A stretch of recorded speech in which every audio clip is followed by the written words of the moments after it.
بسم اللہ الرحمن الرحیم۔ السلام علیکم۔ فورتھ ایئر آج ہم آپ پڑھیں گے پاکستان میں تعلیمی مسائل۔ یہ آپ کی پارٹ 1 بک تھرڈ ایئر کا چیپٹر لاسٹ چیپٹر ہے۔ ایگزام کے حوالے سے یہ چیپٹر بہت امپورٹنٹ ہے۔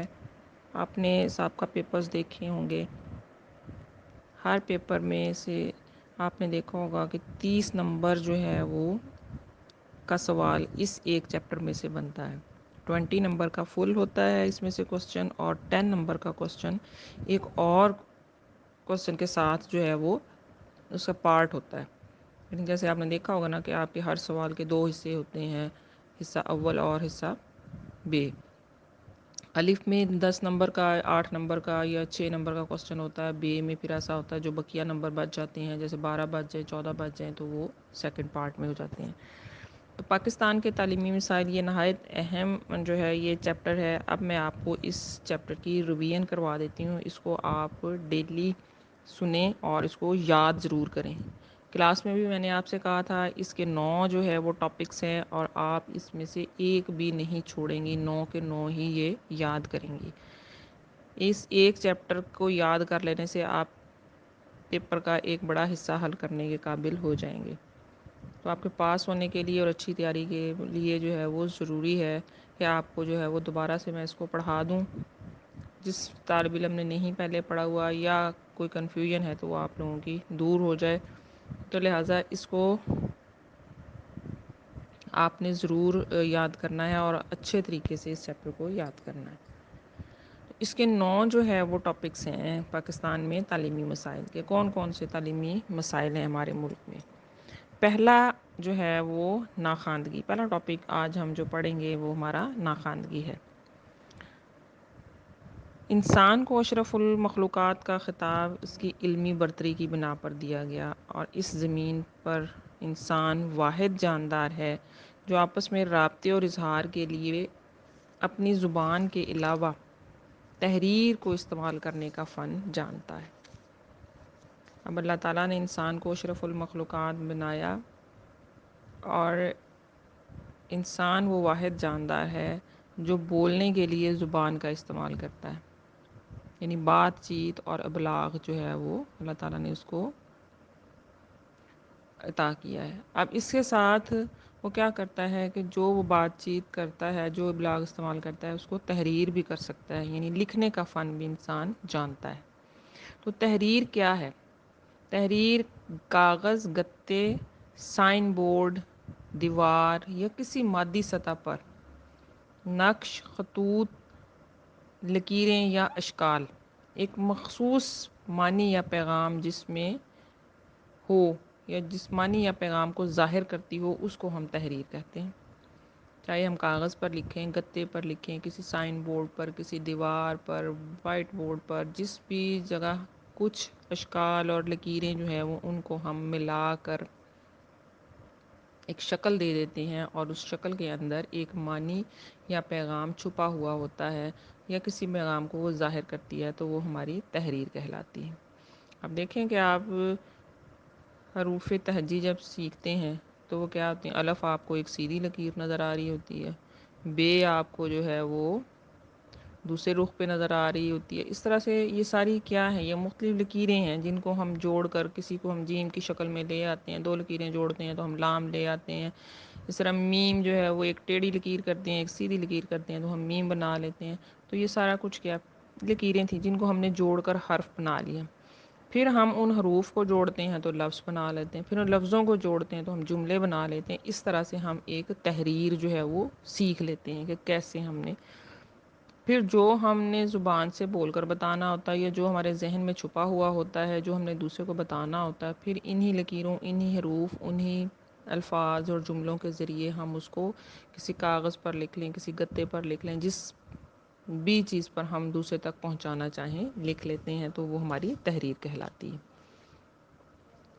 لکھنے والا اور پڑھنے والا دونوں ان تحریری اشکال میں پنہاں پیغام یا معنی سے باخبر ہے۔ تو پنہاں کیا ہوتی ہے؟ چھپی ہوئی چیز۔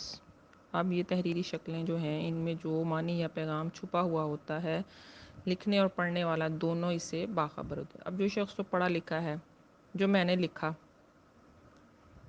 اب میں اپنے ہی برابر کے کسی جاننے والے کو وہ اپنا لکھا ہوا دوں گی تو وہ اس کو جو ہے وہ سمجھ لے گا کہ میں نے کیا تحریر جو ہے وہ لکھی ہوئی۔ میں ایک ان پڑھ شخص کے ہاتھ میں جو نہ لکھنا جانتا ہے نہ پڑھنا جانتا ہے پکڑا دوں گی وہ تحریر تو وہ کیسے پڑھ سکے گا۔ یہ کتاب آپ کے سامنے ہے، آپ اس کو جو ہے وہ پڑھ سکتے ہیں کیونکہ آپ نے اب تک جو ہے وہ لکھنا اور پڑھنا اور پنہا پیغام جو ہے وہ ان کو سمجھنا شروع کر دیا یا آپ کو سمجھ آتے ہیں یا آپ نے سیکھ لیا ہے یہاں تک، تو آپ اب آگے بھی تحریریں اسی طرح کی کتابیں جو ہے وہ پڑھ سکتے ہیں۔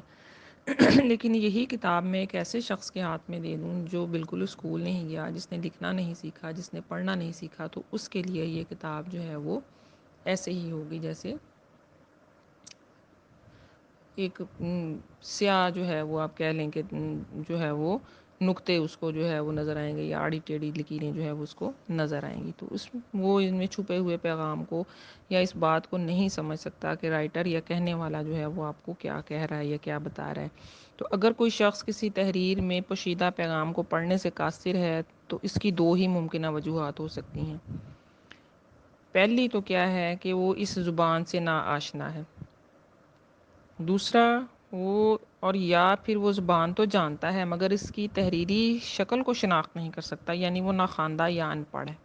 اب ہمارے پاس دو چیزیں ہوتی ہیں کسی بھی تحریر کو جس کو ہم پڑھ نہیں سکتے، جس کو ہم سمجھ نہیں سکتے۔ اس نے کہا کہ اس کی دو ممکنہ وجوہات ہیں، ایک تو یہ ہے کہ وہ ہماری زبان میں نہیں ہے۔ اب آپ کے سامنے چائنیز زبان میں یہاں ایک کتاب رکھ دی جائے، ہم میں سے جس کو چائنیز آتی ہوگی وہ تو سمجھ لے گا، تو جس کو آتی نہیں ہے اس کے لیے تو وہ بالکل جو ہے وہ علم نہ ہونے کے برابر ہے کہ اس کے سامنے کتاب آئی یا نہ آئی وہ ایک برابر ہے، وہ اس کے لیے ردی کی ایک جو ہے کہہ لیں کہ کتاب ثابت ہوگی۔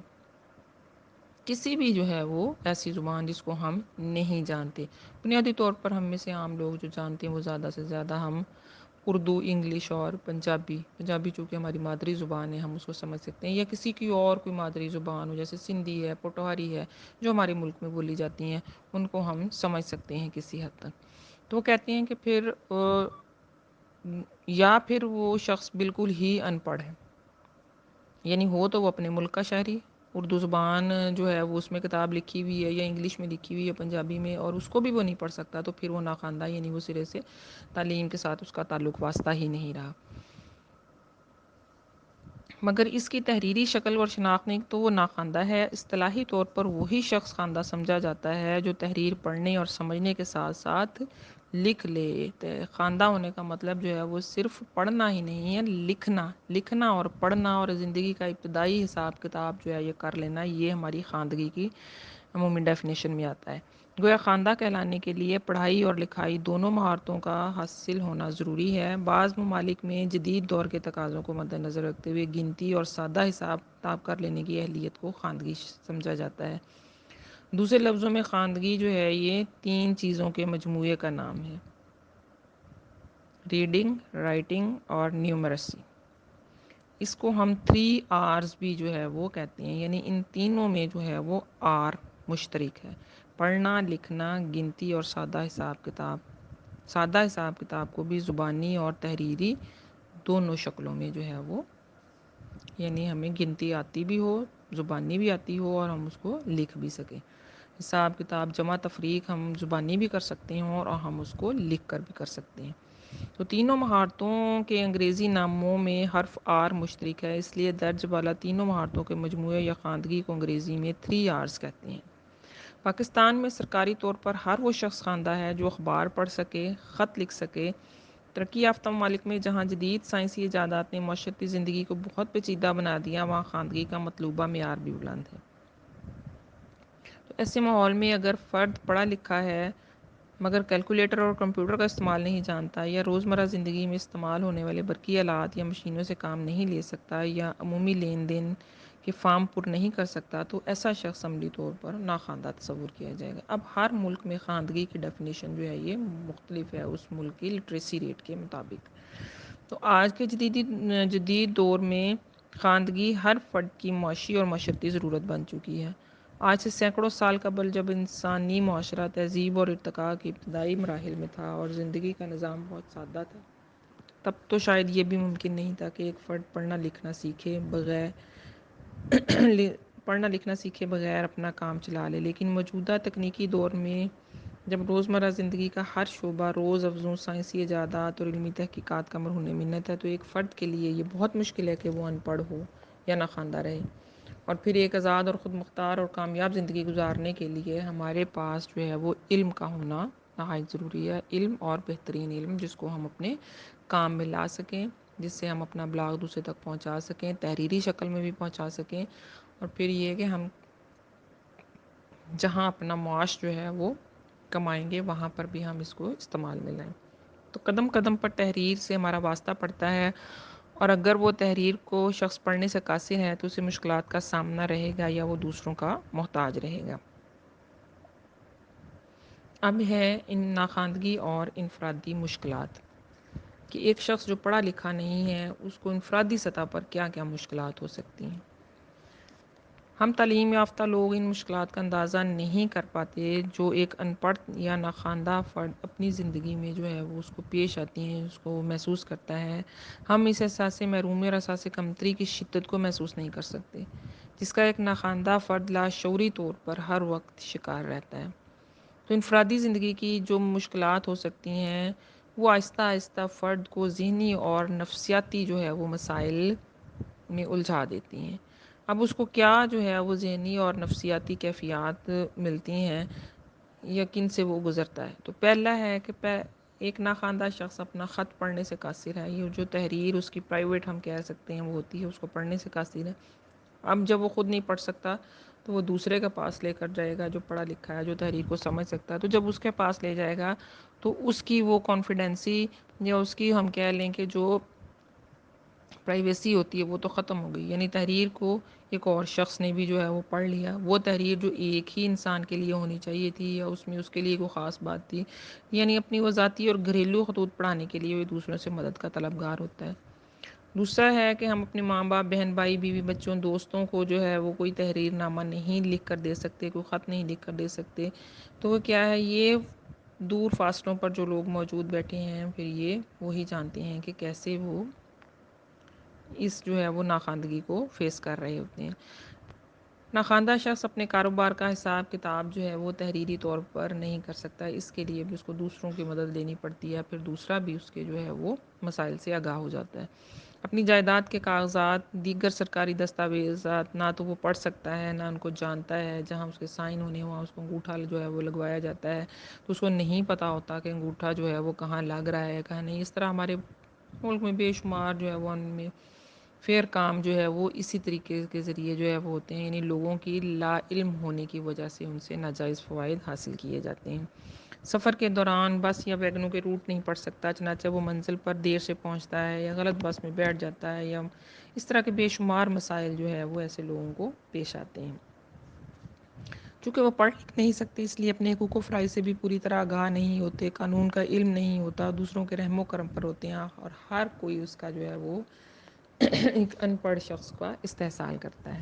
تو ہمیں اپنے ملک میں جو ہے وہ بے شمار جو مسائل نظر آتے ہیں اس کی بنیادی وجہ جو ہے وہ ہمارے یہاں شرح خواندگی کا کم ہونا ہے، کہ ہمیں اپنے حقوق کا نہیں پتہ، آئین ہمیں کیا حقوق فراہم کر رہا ہے، ملک ہمیں کیا دے رہا ہے، کیا ہم لے رہے ہیں، ہمارے ساتھ جو ہے جو ہو رہا ہوتا ہے ہم اس پر آنکھیں بند کر کے جو ہے وہ یقین کر لیتے ہیں کہ شاید ایسا ہی۔